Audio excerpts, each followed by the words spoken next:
Hello everyone, my name is Clay Hensley. I'm going to ask David to get a little bit more into the screen here. Oh, sure. And hello everyone, my name is Clay Hensley and I am the director of College Board International. We're a not-for-profit based in New York, and this is David Buchwald, my friend from Columbia University. David, say a little bit about your role. Sure. Hi, everyone. Good afternoon, good evening, wherever you might be in the world. I am a Senior Associate Director for Columbia's Office of Undergraduate Admissions, and I've been working in undergraduate admissions with students and families for the past decade plus. And it's a pleasure to be here with you and talk to you a little bit about what we look for on the state side in terms of students applying to U.S. colleges and universities. So happy International Student Day.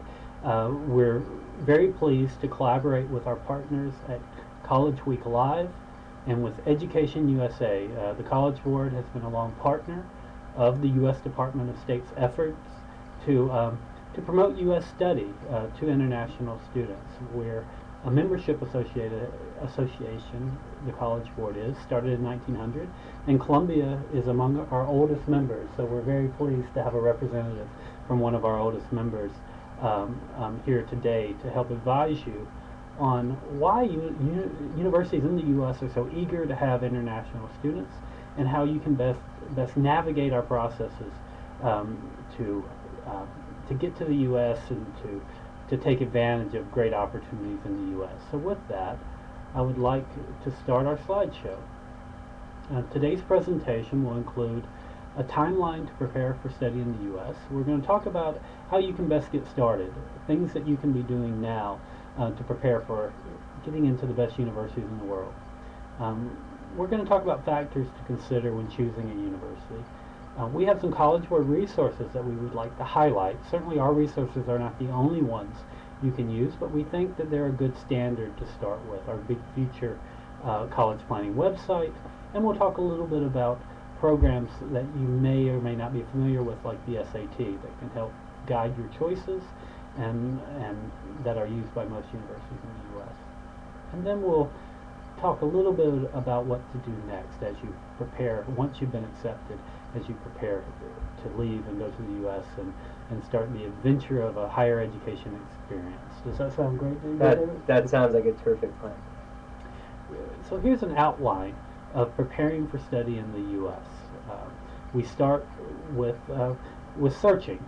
There are more than, or almost 4,000 institutions in the U.S. that offer undergraduate programs. Columbia is one of the most prominent, being part of that Ivy League that I'm sure most of you are familiar with. But there are 3,800 institutions in the U.S. that offer for undergraduate programs, which may be a good fit for you. So we're going to talk about how you narrow those choices down to a reasonable number to manage your application process. English proficiency. Most U.S. universities would require you to show English proficiency, especially if you're from a country whose spoken language is not English, or the language of the country is not English. TOEFL or IELTS. David, what does Columbia require?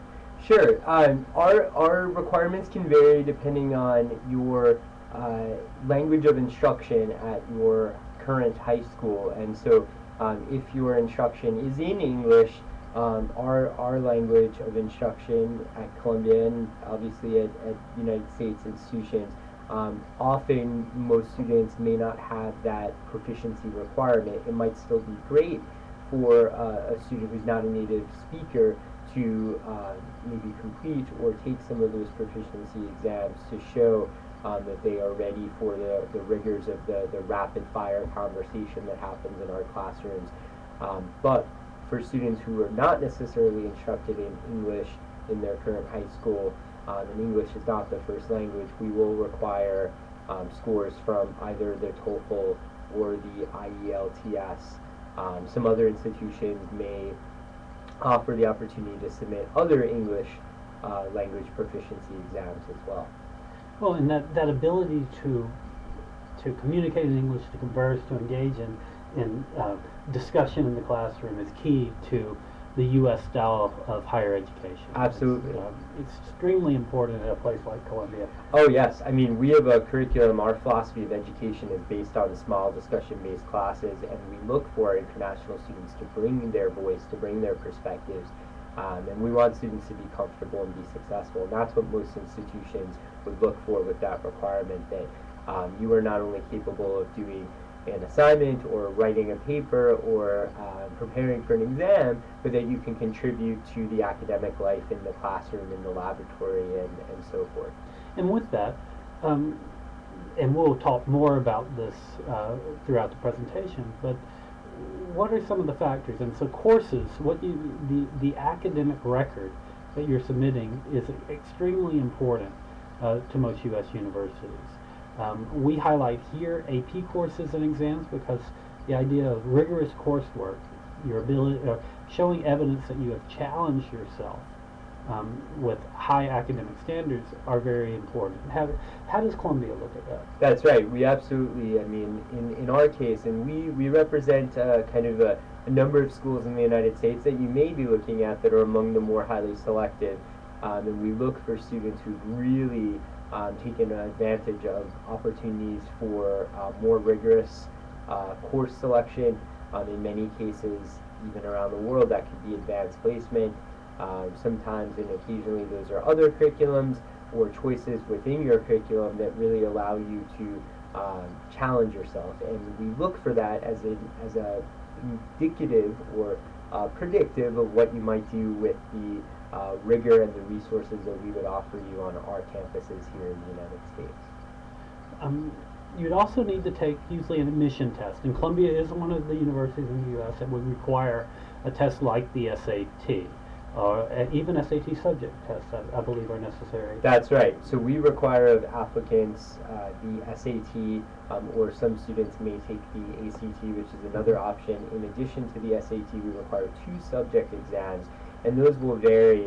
We have a college, and so the liberal arts, which are a number of the institutions that students might be looking at, we require 2 subject tests of a student's own choosing. So if they're going to study economics or biology, they'll be more specific for engineering, in our case, a science and a math. And so if a student's applying to, say, a business school or a school of engineering or science, depending on the institution in the United States, they may have very specific subject exam requirements. And I must say that's fairly common among our most selective institutions. So those institutions that are most prominent, that appear in the U.S. News and World Report top 25, many will require subject tests, but not all do. Some will only require an SAT or a comparable test like the ACT. That's right. That's right.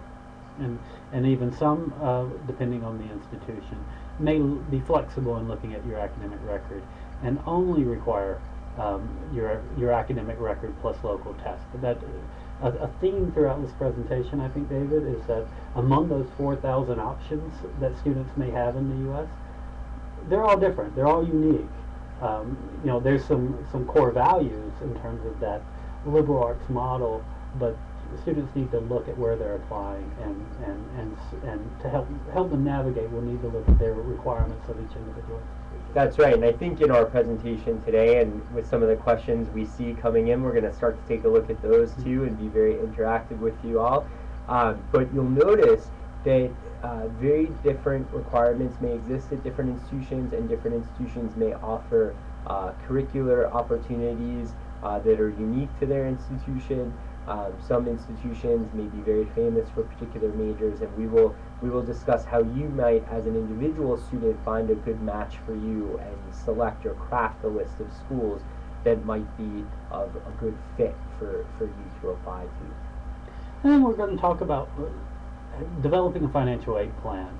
Within an hour we can only talk too much about that, but we know that that's a fairly high concern to many international students and their parents, their families. So we will talk about that. We'll talk about the process of applying. Many colleges use the common application, but some don't. So we'll talk about sending your academic records, your essays, your letters of recommendation, and then how you make a decision in the process.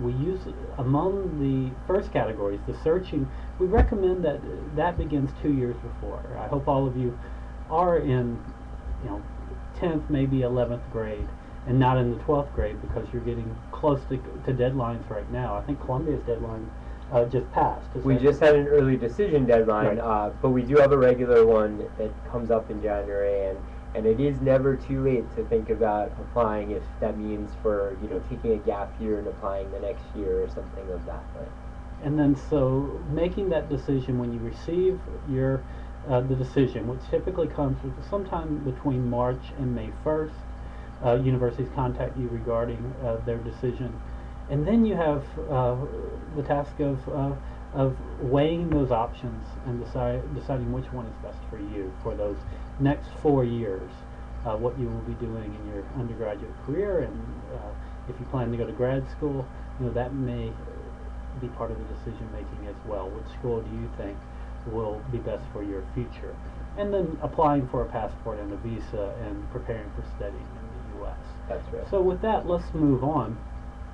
So before you get started, David, we talked about what's unique about the U.S. system and how much universities like yours want to attract talent, want to attract best fit students from outside of our country. But what should students be thinking about when they're looking at an array of institutions?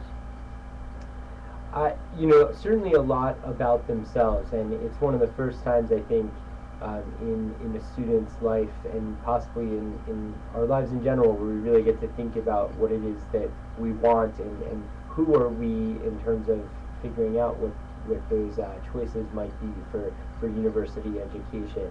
And it is distinctively your own as a student to decide, what institutions are going to fit my interest, or what environment, an urban environment, a more pastoral environment, for where I might do my best academic work or be most inspired.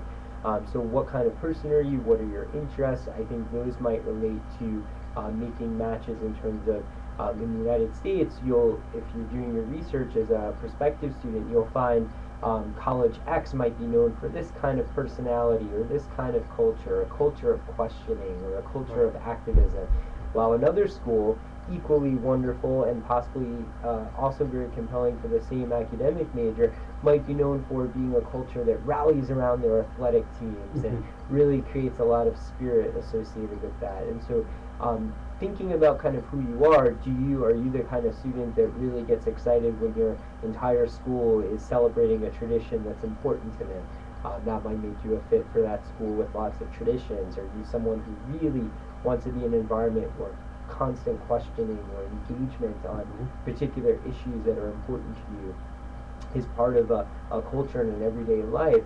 Then obviously another school, or that first college I mentioned as an example, might be a great fit. When you think about studying in another country with the United States, one of the things international students think about is cost, and we'll talk a little bit about that as we move into kind of deciding on where you might apply and the funding that's available. But different institutions in the United States make available different resources as we hope to attract international students. And so one of the nice things is, typically on a U.S. campus, you would not be the only international student, but it might be important to you to not be the only student from Paraguay, or the only student from Santiago, or from Paris, or Nairobi, or Shanghai. And so that's where you start to really dig into understanding what's important to you. Do you want to be a pioneer? Do you want to be part of a larger community that already exists? And those are just some introductory questions, I think, to get a sense of what might inform the choices you make. Yeah, and investigating those choices. We're going to cover our Big Future site, the College Board's college planning site, which is free to all students. You don't even have to create a login. We certainly hope you would, and you can see things like your SAT scores, your AP scores, alongside your college planning search. But we offer every accredited university in the U.S. is included on the site, so it's very comprehensive compared to others, and very objective information that compares, say, you might want to look at what, as David mentioned, an urban setting. That might be important to you because you're coming from Bangkok, you're coming from Delhi, and you're accustomed to an urban setting, and that's where you want to remain. Or the number of international students. Colombia has among the highest in the U.S., uh, both the highest number as well as one of the highest in proportion. But you may want to go to a place that doesn't have so high, and these are things that you can also evaluate, investigate within our site. So we'll cover that more. I want to pause though, because I think, David, you hit upon some very interesting points about Fed and college culture, and I think this, if not completely distinct to the U.S., does make the U.S. system. It's a characteristic that defines the U.S. system. That it's not just about the discipline in which you're studying. And so even though looking into the future about what you may want to do as a student, within your career, whether that's pursue graduate study, go into business, be strong in entrepreneurship, or if you're into public service, that choosing an institution, even though looking at that major may be important, that you're not necessarily confined to stay within that swim lane, or that strand. That's right. Throughout. Could you talk a little bit about that? Sure. I mean, one of the most beautiful, if you will, things about the educational system in the United States for college and university level is that there's usually breadth required outside of your own major, that you'll take classes in other disciplines, that there's a benefit to bring back to your discipline from seeing ideas across different lenses, right? So seeing the world through science sometimes looks different than through politics or philosophy, but we're informed by the ethics that philosophers talk about that goes back into the kind of scientists you might become. And by way of that, we also see an extension of the learning experience outside the classroom, so that students getting involved in extracurricular or co-curricular activities, traditions on our campuses, exploring the resources of study abroad programs where you might be coming from around the world to attend university in the United States, but then also go back out into the world with your education as part of that institutional experience. Similarly, internships or research or all of these additional resources that many American institutions make available for their undergraduate students. And that is part of the full or the comprehensive experience that makes education in the United States very appealing to international students. And when universities are deciding whether to admit you, which we'll go into in further slides, they're not only looking at just your academic record, even though certainly that's important. Whether you can do the work, whether you can succeed is very important to universities. They certainly don't want you. They want to create a challenging and a vibrant environment, but they don't want to but they're invested in your success. And your academic record, your SAT scores can be clearly part of that. But as we'll discuss very soon, they're also looking at other ways that you can contribute to their campus to add diversity and perspectives that they might not have otherwise. That's right. So within Big Future, I'm highlighting here a page of a sister university of Columbia, Barnard College. Right. Also in New York City, where the College Board is headquartered. Actually, David and I are today within the Columbus Circle area. Central Park is right outside of our window.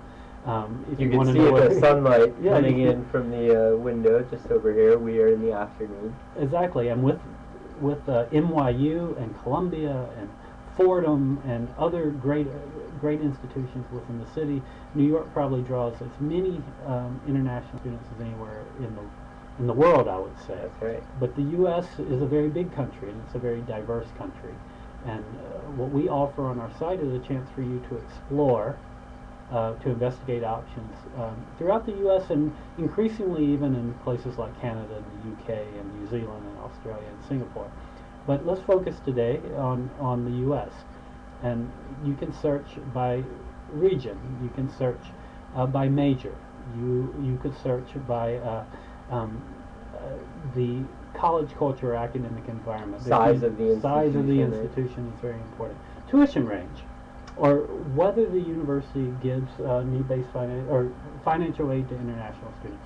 These are all ways to search, and the URL for our site is bigfuture.org, and you can get additional supplemental information for international students at international.collegeboard.org. My colleague Annalisa De Jesus creates a site, and we're always looking for feedback regarding the site, so please send that to us at international.collegeboard.org. I would say, Clay, I think we see some questions coming in Yep. from folks, and so we're going to take a look at a couple of questions and continue to do so throughout the presentation.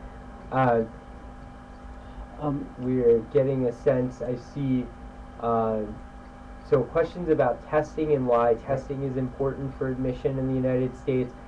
Just kind of a general answer for that, I think students applying from all over the world present very different academic communities in which they learn in high school curriculums, what it means to achieve in one country can be very different from another, and so standardized testing for the United States institutions provides one benchmark, one barometer to look at everybody in a similar way. I imagine you would agree as well, Clay, based on your background and working with standardized tests, but so while these are not the be-all, end-all of admissions decisions, that is why you will find in many cases that the SAT or an English proficiency exam like the TOEFL will be required by many institutions.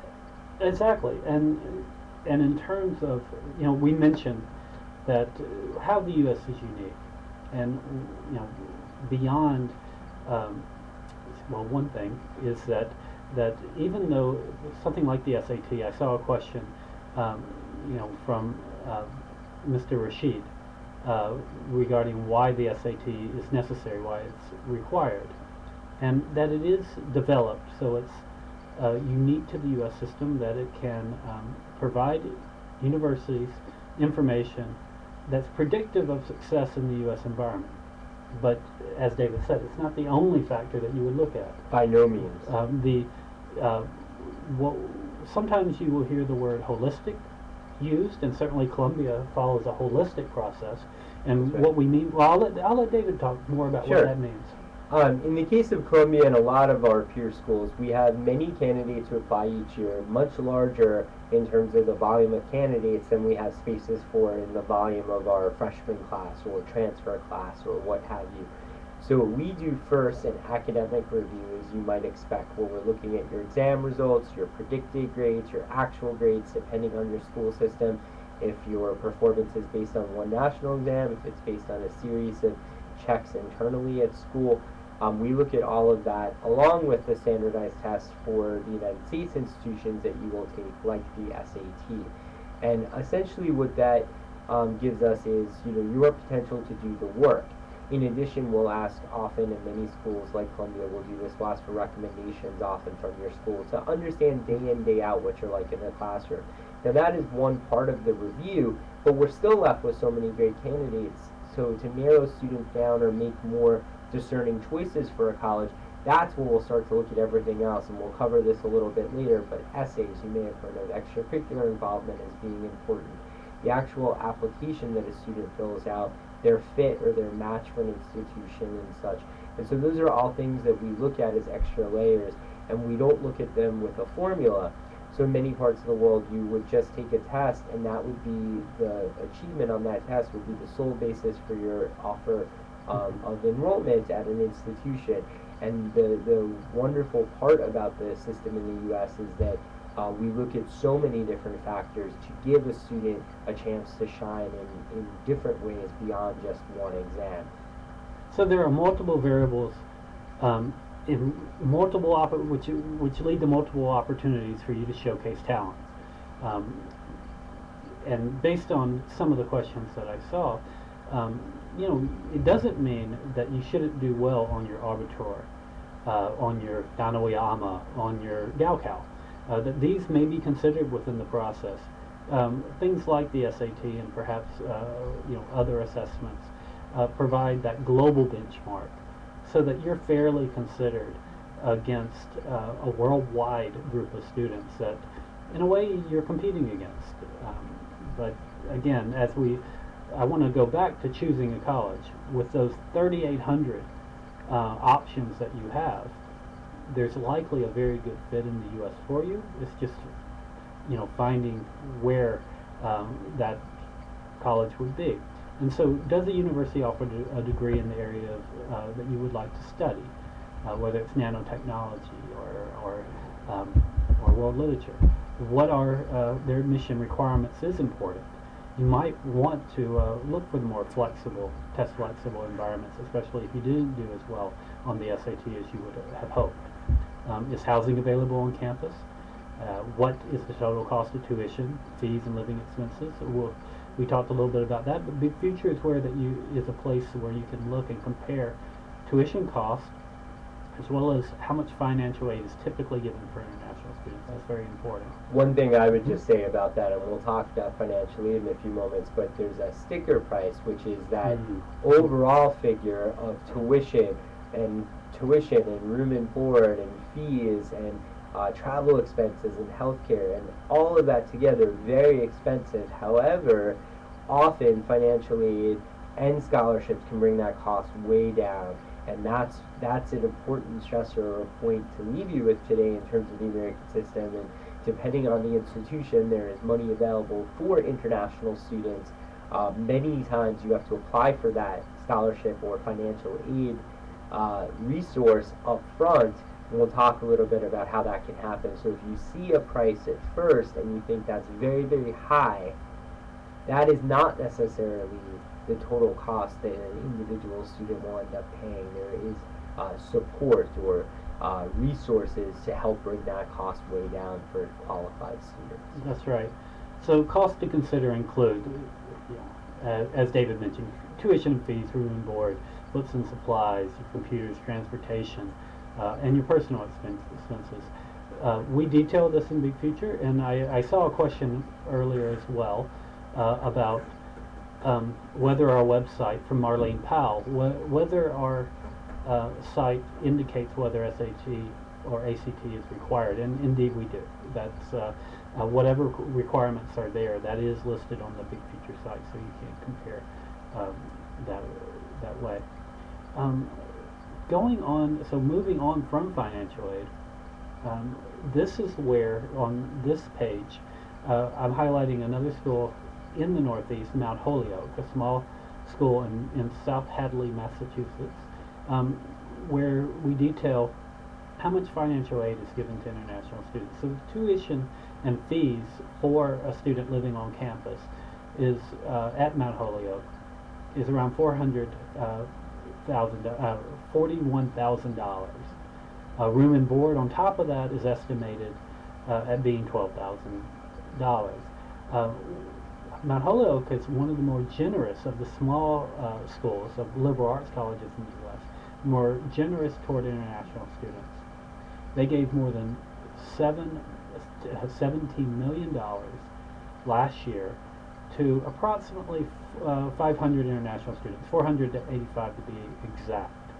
So that's a pretty good amount, and that averages to almost the full amount. They seem to get very close to the need that many international students would need to make things work, to study there. Maybe we can talk a little bit about the difference in type of aid packages. Sure. So when you may apply to a U.S. institution, often around the same time, a school may ask you to apply for financial aid. Now, financial aid in the U.S. And for a particular institution may mean institutional scholarship. So that's money that an institution would give to you as an admitted student for each year that you've matriculated, based on what would help make it affordable for you and your family to invest in your education that you would not have to pay back when you graduate. In addition to that, some schools will also offer opportunities for loans where you may take out some additional funding to pay for your tuition up front that you would then pay back later. Every school can be different. Some schools are very generous and do not package with loans. Most schools try to cap the loans so that you are graduating with some student debt that you would pay back, but often it is something that could be done over the course of your professional career. Now, with that said, that's one way of offering funding. Many schools will offer what we call merit scholarships, or scholarships based on a number of factors. Perhaps you have really high exam scores, or you are a really great fit for that institution. You have this artistic talent or this athletic talent. And so schools may provide funding or scholarships not based on need, but just based on your application that can also reduce the cost. And some schools will do just merit scholarships, other schools will do need-based financial aid, and often schools will do both. And every school is going to be a little bit different in how they approach it. Colombia, for example, we give all of our generous financial aid through a need-based process. You have to apply upfront for the scholarships, and then we award international students funding that, when admitted as a first year, would meet their full need at time of admission. And we happen to be one of those institutions that does so without loans. And so every school is going to be a little bit different. That's where the College Board site can be helpful, and you could do side-by-side comparisons of different institutions to see what they may offer in terms of financial aid and scholarships. Right.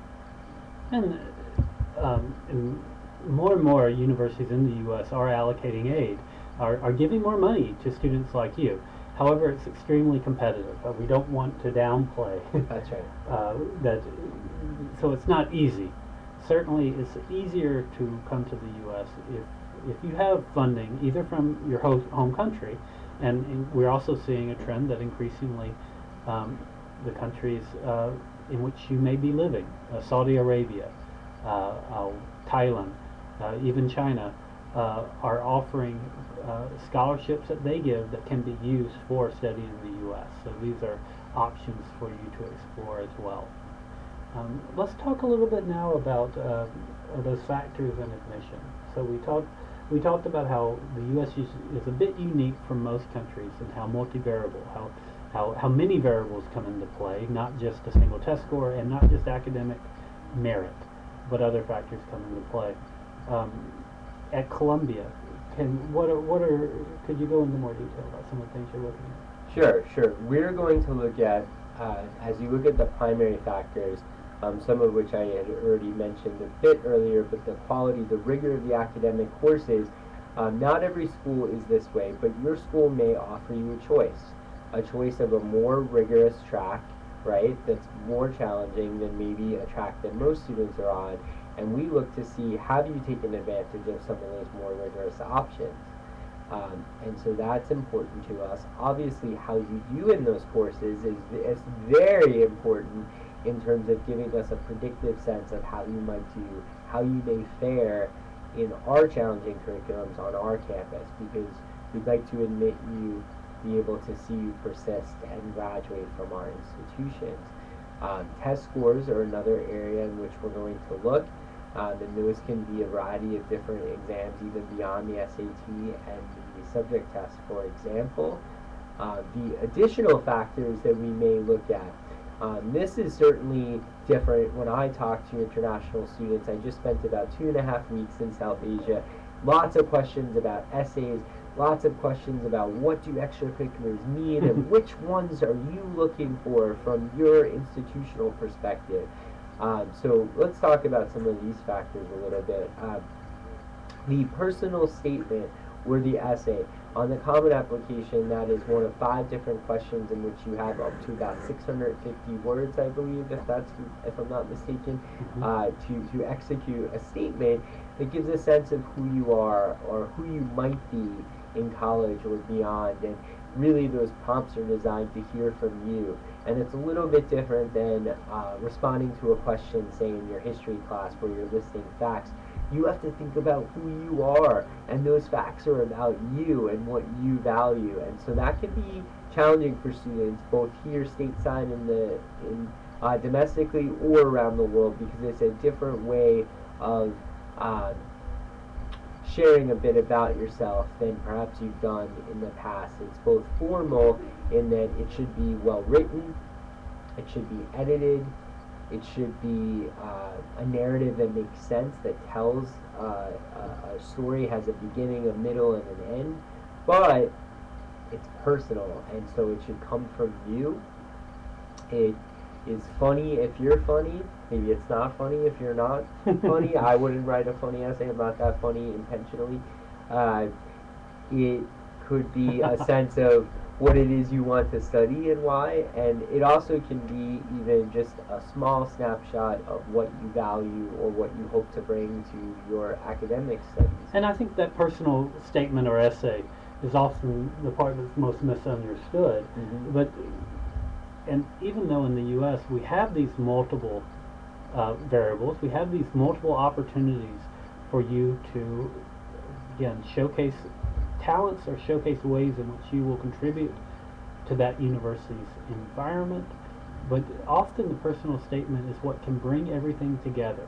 It can put your academic courses, your test scores, and then your activities in context to be meaningful to a university admission officer. You only have so many chances to tell your story. And David, like, how much would you and your staff and your colleagues spend on one individual application? Absolutely, probably about 20 minutes maybe. I would not quote me on that, but per application in a first read, but then many times an application will be reviewed more than once. And so when a application reader or reviewer or an admissions officer like myself, when we're looking at an application, we're going to be looking at it sometimes in different ways, but looking at your transcript, looking at the school, making sure we understand appropriately how to contextualize your achievements. When we get to the essay or the personal statement, it is a chance to put all of that academic piece on hold for a second and try to connect with, there's a real student here behind the application. We are real people reviewing your application as a student, and to try to understand a little bit more about motivation and inspiration. And I think that that is one area in which you assume that a student is motivated and inspired when they have good grades, but to learn about it through a student's story in the essay, that is where it humanizes it. It humanizes the student, and I like the phrase that it allows you as a student to tell your story. So if you only have 20 minutes, and again, we're not quoting David, even though we're on a webinar that can be repeated millions of times. Right. If you have a limited amount of time, being succinct, being concise, but not necessarily repeating. And when and David, I thought you made a great clarification there, that even though the essay can be that connective tissue, or a way of connecting what you've done in your academic life with that motivation and where you want to go as a person, as a student, you shouldn't repeat what's already can be evidenced in other ways. All things that can already be found.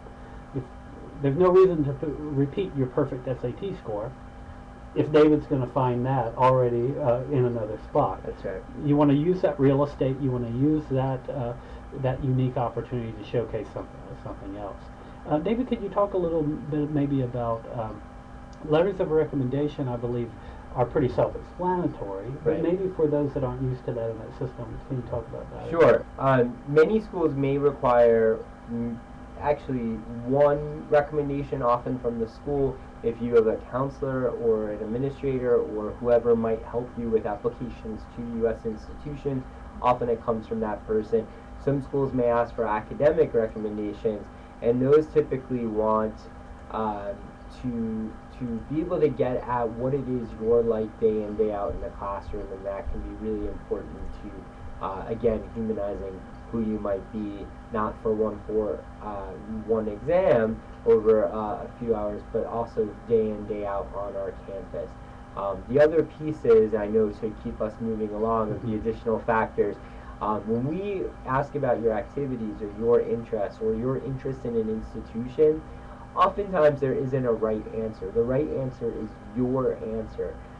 We don't have a lot of biases that we're coming to your application with. We want you to tell us what's important about you and what's important about you perhaps on our campus. And then we look to understand if you tell us mock trial has been or medicine has been the most important activity or interest that you've had. How have you explored that interest? It's a very general question or follow-up that helps us understand how you might interact with the resources on our campus. And David, how do students, especially those abroad, who won't necessarily have the chance to visit New York, visit Columbia, even though I must say it's one of the great campuses in America. It's a beautiful, beautiful campus. But without that ability, how can they show demonstrated interest? Sure. I think that we expect international students to have done a little bit of work, much like what you're doing today. It's very easy via the web to visit our website once you decide Columbia's a good fit because of the College Board website on Big Future.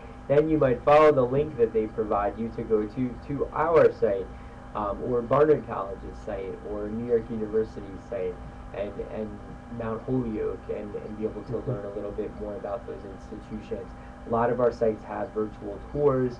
We'll have profiles of current students, and we also have lots of social media. So if Facebook is your thing, you can connect to current students who might be willing to talk to you from our institutions via social media, such as that particular site.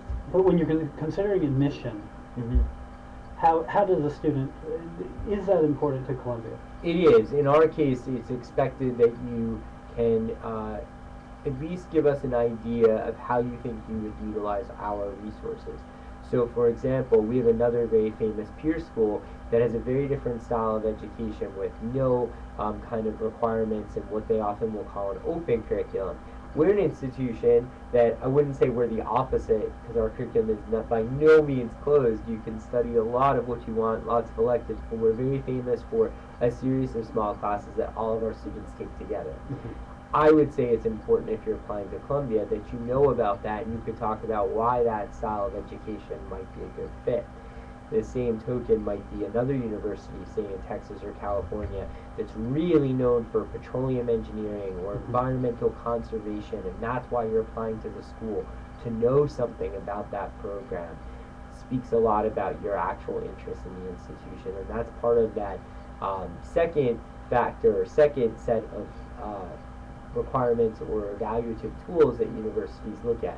So we've already designated that you could do the work, but now we're choosing among students who could do the work. What's the most fair way to do that? One way of which we look at is who's going to be happiest on our campuses, who knows what they'd be getting into and applying. And even though you can't visit, you have these opportunities, these resources, and also utilizing, actually, Clay, we should mention the Education USA offices in your part of the world that provide a lot of hard copy books with information and profiles on schools, free web resources, free practice exams for the SAT, right? I believe that's right, in most cases.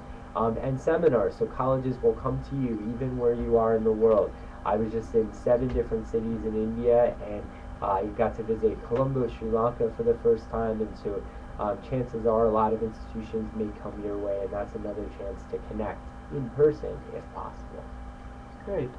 And so again, that idea of best fit, how you demonstrating interest, but demonstrating in the context of how you would fit in or contribute to that campus. And then so to close this part of the presentation before we move on, again, that personal statement, in addition to, you can't discount, that your academic record and your test scores that show, that you're going to be a match in terms of fitting in and doing the work on the campus. That's right. But that essay can be extremely important in humanizing you and telling your story.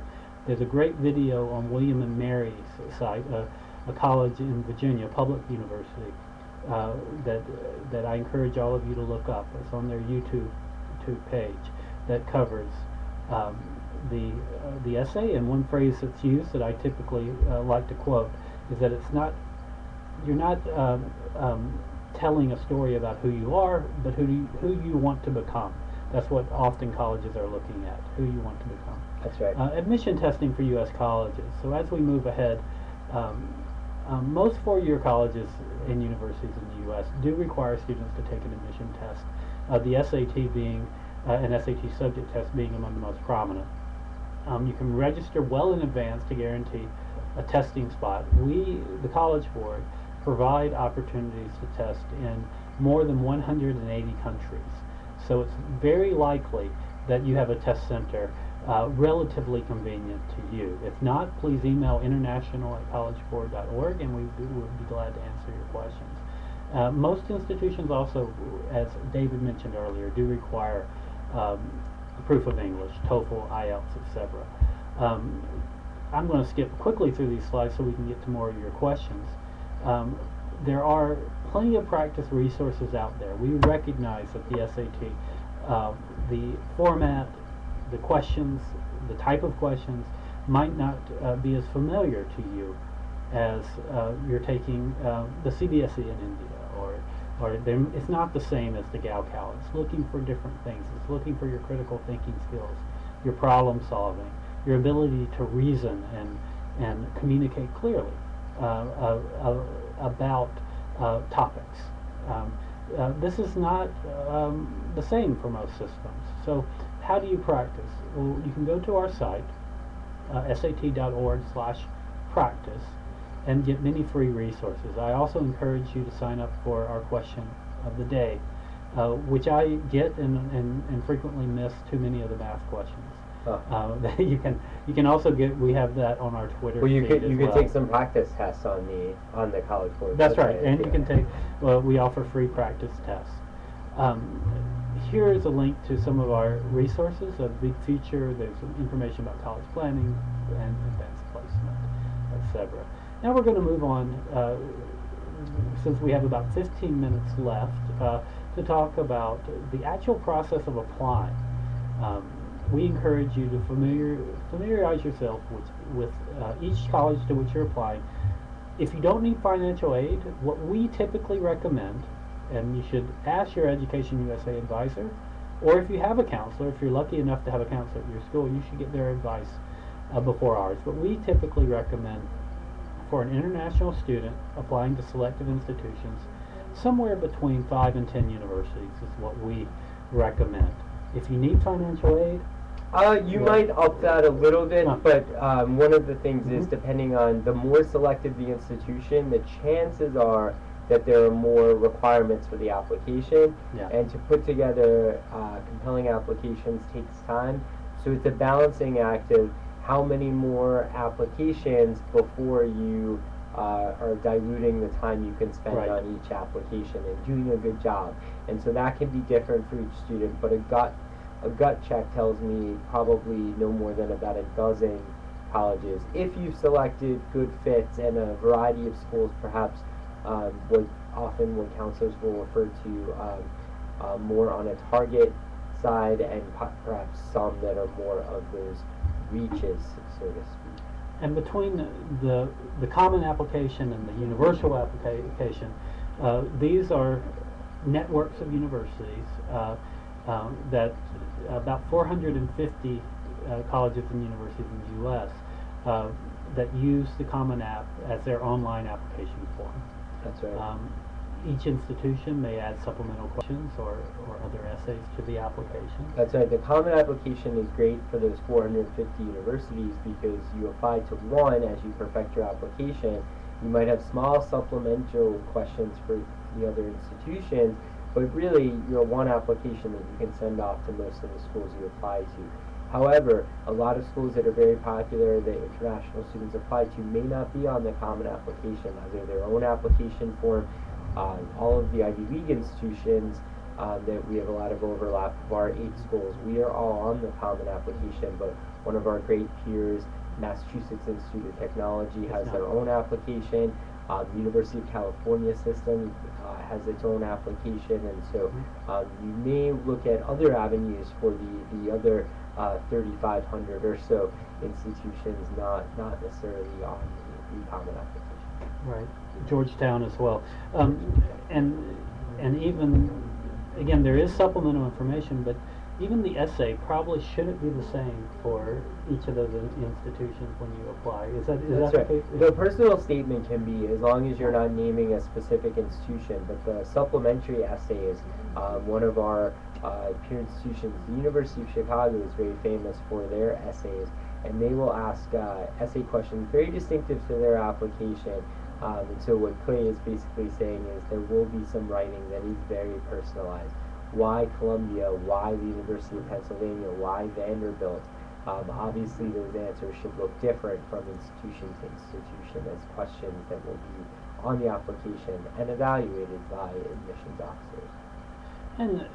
And I just want to cover before we move on the difference between early decision, early action, and regular admission. Could you cover that real quick? Sure. So if you're applying as a high school candidate looking for university, which is the kind of target of our presentation, generally speaking, you might apply under a regular program or what is known as rolling admission, which is the main application mode for most students applying and where most offers of admission are rendered. Some schools will have an early program based on often if a top choice has been identified for you in one institution or a couple of institutions, you may apply early. Early decision is binding. That is known as the most limiting in that you have to really know it's a top choice, and if you're admitted, assuming financial aid works out, you're expected to enroll, and that is the case for Columbia's early program. A peer school, Stanford University, has something like an early action program where if you are admitted, you're not bound to attend that institution. And so early action usually means non-binding. And those are two of the big kind of talking points for applying to American colleges that you should be familiar with. And this is where Big Future can also be, or is another way in which Big Future could be helpful, because for each institution that's profiled, so all the accredited institutions in the U.S., we supply the admit rate for both early decision as well as regular admission. So for some institutions, there's advantages. For others, like you mentioned MIT, there's very little advantage overall, at least in terms of, I should say the admit rate is the same between the two. That's right. Of course, different populations are applying to each, but so that should be considered. Letters of recommendation, essay requirements, we've kind of covered this, so I think we'll move on, but this slide deck will be available in the archive, and it goes into a bit more detail, of good practices. Like, for example, your teachers that would write the letter of recommendation for you, giving at least a month is a very good practice to prepare the teacher to be able to meet your application deadlines. The essay requirement, many schools add their own, so you should check requirements again. That phrase, it depends, depending on the university to which you're applying in the U.S. After you've been accepted, so it's great news, you've been accepted to a U.S. university. Congratulations, Clay. Yes. What should you do next? What should I do next, David? Right. Most institutions at this point will help you. They'll help you with deadlines. It's usually going to be very important that you follow your appropriate nation's paperwork to make sure that you have secured your clearance to come as a student to the United States. In the United States, with a student visa, will help you with both facilitating getting your paperwork turned into the institution and also the institution getting that approval for you to come and study. Often that is going to be for your entire undergraduate years, which is usually 4 or 5 years.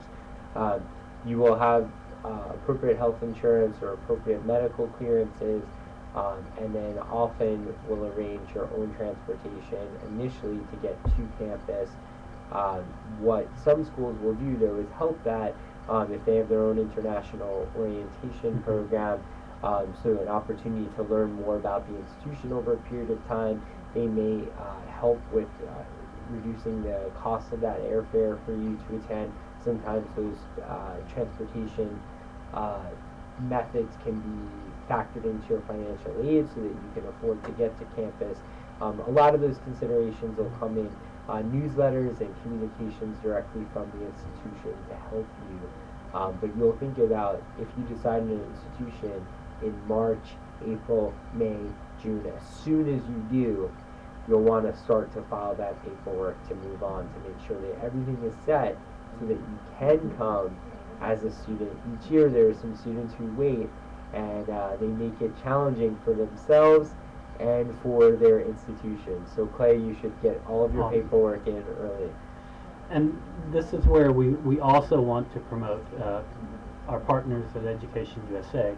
Many of their centers will Yes. offer an orientation program in country before you depart, That's right. which can be very helpful. That doesn't necessarily replace what a Columbia, a Barnard, an NYU would do Right. on campus once you reach your destination. But that can be very helpful. It has. I visited many of the Education USA centers, and Clay has probably been to even more in your parts of the world, and everyone is there to help, to assist you. And if you have questions about this process, that is an exceptional, free, and reliable resource for information. And then ways that you can learn more. And actually, before I do that, I saw we have a little bit of time to go through some of the questions. But I wanted to say, Rebecca, all universities will let you know if you are not admitted. That's right. That's the standard. If you haven't heard their decision, then you should contact them, because it's a standard practice within That's right. universities. That's they will right. let you know. I see a question about health Yes. insurance. Health insurance is usually required. It's required for students in the United States at institutions, as well as particular vaccinations for your own health benefit. Then there's also health services on campuses, and all sorts of services like international students or student affairs for international students to assist you with everything from housing to questions about your status with your visa and so on. Great.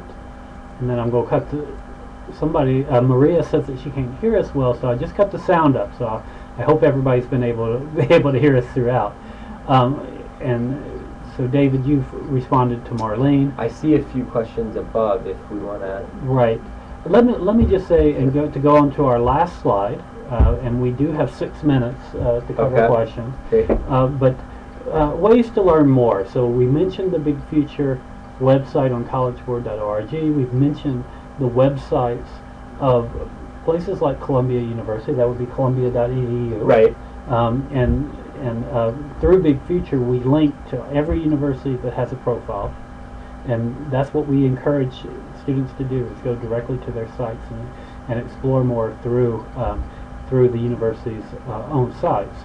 Other resources we can mention is attend the college fair in your area. When people like David are visiting your country, seek them out, talk to them in person. Yes. And that's a great way to get to know the character of the institution and what they're seeking. Ask about financial aid opportunities.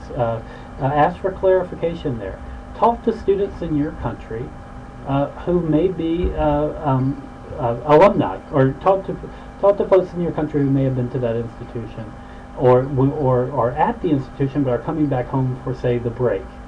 You could also look at a place like LinkedIn and look at alumni from a particular institution, and if they're open to it, sending them a note and ask them questions about the character of that institution. I should say most admissions offices will either have a general email address or general social media where you have a platform to email questions, and then you might be able to also connect with your regional officer. So at Columbia, for example, we have something like 7 different admissions officers who cover different parts of the world.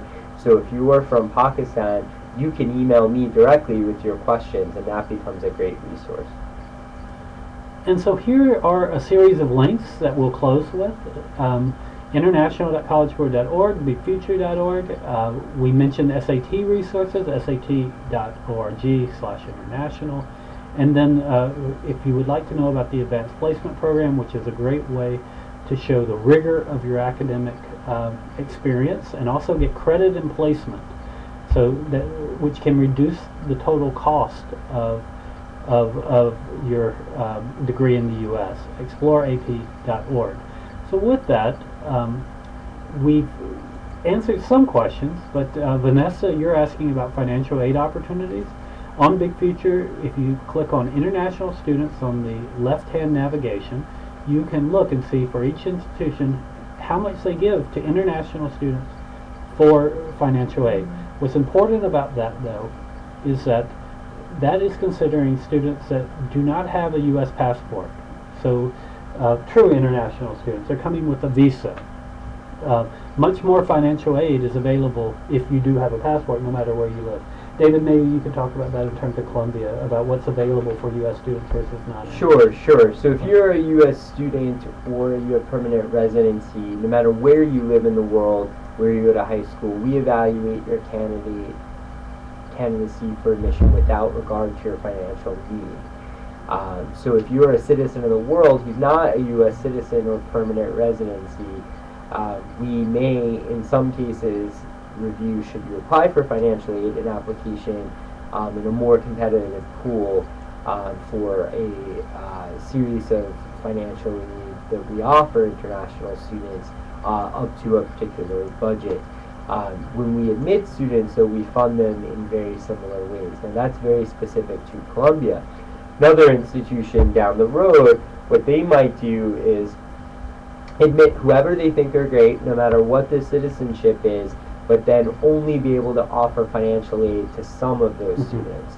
And so that's what might be known as gapping, or it's not just financial aid, but they might offer merit scholarships regardless of need that you do not have to apply to as a student. So going to Big Future, starting there, going to the institutional sites for more information on individual schools' financial aid policies will be key. And, we want to repeat, the financial aid, scholarships, need-based aid, they are available to international students in the U.S., but they are limited. It's extremely competitive, and so we don't want you to overestimate whether that's going to be available to you. But we do see more and more universities wanting to draw international students that are the best fit. They want to find you, and they're willing to put some aid behind that, and there is some room for negotiation. Once you're admitted. Depending on the institution, I do think some schools, and I'd be remiss if I didn't say this, if you do need financial aid, you should apply for that up front. Yes. But perhaps if what your initial financial aid package looks like to you and your family does not seem affordable, then there might be a chance to talk more with the financial aid office about that. I see a question about, does a gap year after graduation affect the admission? No, not either way, and it can be to your advantage depending on what are you doing in that gap year. More time to apply to universities, to do something that you enjoy outside of school. We often will also see students who apply normally but then defer their enrollment for a year or two, which many schools will allow and appreciate if there's something you want to do for your own edification. And with only 1 minute left, I would like to address how important are extracurricular activities. Sure, every school is going to be different. Some schools won't look that closely at them in the United States. Other schools very much value them. Depends on the kind of institutional culture. So at Columbia, they are very important.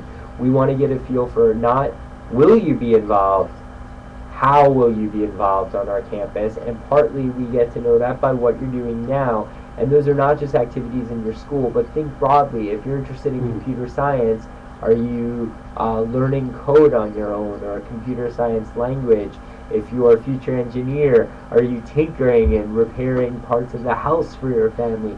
Those are things that we value as well. So everything you do outside the classroom, even not at your school, may be affiliated with your religion or your community or something further away from home that you've had the chance to do. It's less important to have a wide number, to have a whole itinerary, a whole list. Instead, a few very meaningful things that you can reflect upon and that are put in the context with that statement can be very important. And with that, I'd like to close. I'd like to thank David. I always have a lot of fun talking to you on these things. Yes, you as well, Clay. Thank you. And I want to thank College Week Live and Education USA. A number of you, we tried to answer as many questions as possible. A number of you had asked for how to get additional information. So beyond the website, international@collegeboard.org is how you can get additional information. Please email us. We'd love to hear from you. And I apologize to folks that ask about masters and PhDs. This session was intentionally involving undergraduate studies, so I apologize for that, but thank you for participating, and have a great day.